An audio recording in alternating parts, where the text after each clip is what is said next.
towards the light. When everything is said and done, so looking for answers, to turn my back, the edge has gone, left with no reason, we come undone.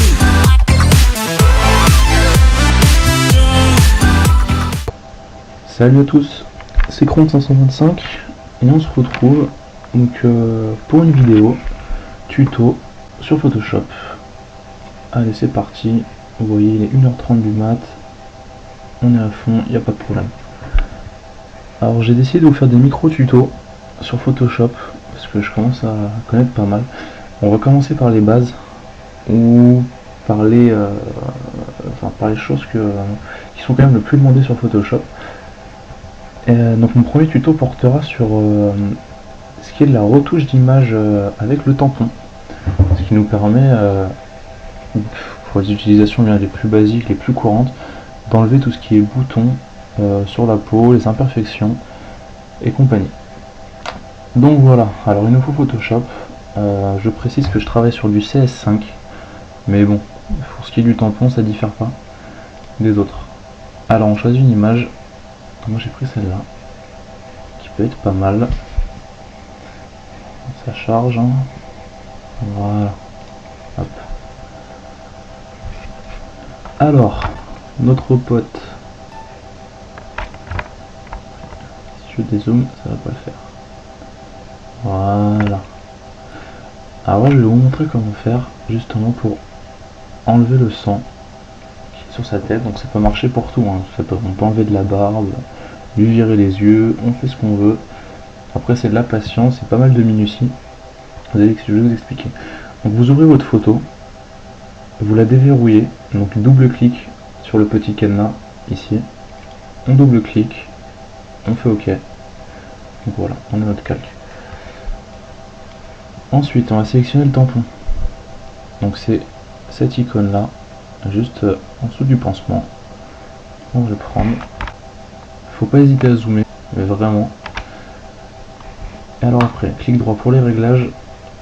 Vous prenez donc hop le rond. Après hein, vous prenez ce que vous voulez, mais bon, c'est quand même beaucoup mieux de travailler avec les ronds, étant donné que quand on baisse la dureté, on aura des rendus un peu plus jolis. Donc moi je vous conseille de mettre la dureté à 50%. Et maintenant c'est parti. Pas trop gros ni trop fin parce que il faut bien visualiser les zones de couleur. Donc par exemple celle-ci qui diffère de celle-ci, qui est différente de celle-ci. Donc afin d'essayer d'avoir les meilleurs rendus possibles. Alors le tampon, comment ça marche? On prend le tampon, on appuie sur la touche Alt, donc on reste appuyé. Donc on a notre cible, quand on reste appuyé. On clique, par exemple ici. Et maintenant ça nous montre, vous voyez, ça nous montre ce que j'ai cliqué. Je peux le mettre où je veux. Donc quand vous voulez effacer des tâches, vous prenez vraiment le plus proche possible afin d'essayer d'avoir les mêmes couleurs. Regardez, on clique, on met, et c'est magique. Hop, hop là, on a des petits problèmes, on les efface. Hop. Et donc je vous avais conseillé de mettre la dureté justement à 50% pour éviter d'avoir justement la petite délimitation autour du cercle. Là ça me permet d'estomper un peu. Hop, j'ai fait une connerie. Attends, on va se remettre à 20. Voilà.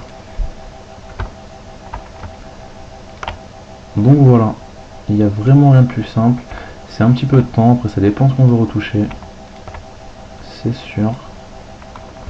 Mais vous voyez, hein, franchement c'est nickel, les rendus sont parfaits. N'hésitez pas à zoomer, vraiment bien zoomer, prendre des zones ayant à peu près la même apparence que ce que vous faites. Hop. Donc là vous voyez, hein, c'est vraiment quasiment, on voit quand même que je suis passé ici, mais Non, ça se voit même pas quoi, c'est invisible. Donc voilà, j'espère que ce tuto vous a été utile. Sinon, bah tant pis, c'est pas bien grave. Vous aurez perdu quelques minutes de votre vie. Et voilà, je vous remercie et je vous dis à bientôt pour un nouveau tuto.